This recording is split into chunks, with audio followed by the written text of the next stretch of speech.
প্রধান উপদেষ্টা ডক্টর মোহাম্মদ ইউনূসের কাছে খসড়া প্রস্তাব জমা দিয়েছে 4টি সংস্কার কমিশন। সকালে প্রধান উপদেষ্টার কার্যালয়ে এই প্রতিবেদন জমা দেন তারা। যে 4 কমিশন আজ প্রতিবেদন জমা দিয়েছে সেগুলো হচ্ছে ডক্টর বদিউল আলম মজুমদারের নেতৃত্বে নির্বাচন ব্যবস্থা সংস্কার কমিশন, সরফরাজ হোসেনের পুলিশ প্রশাসন সংস্কার কমিশন, ডক্টর ইফতেখারুজ্জামানের নেতৃত্বে দুর্নীতি দমন কমিশন এবং অধ্যাপক ডক্টর আলী রিয়াজের সংবিধান সংস্কার কমিশন।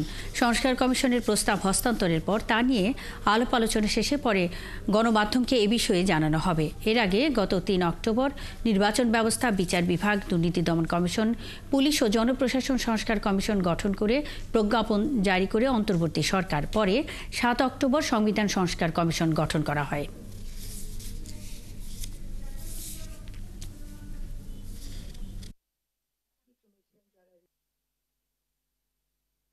আমরা আশা করছি সব দল এই চার্টারে সাইন অন করবে, যেটা তখন এটা আমাদের বাংলাদেশ জাতি একটা সনদ, যে সনদ আমরা বুকে নিয়ে অগ্রসর হব। নির্বাচন তারই একটা অংশ হবে, চার্টারের একটা অংশ হবে, ঐক্যমতের নির্বাচন হবে।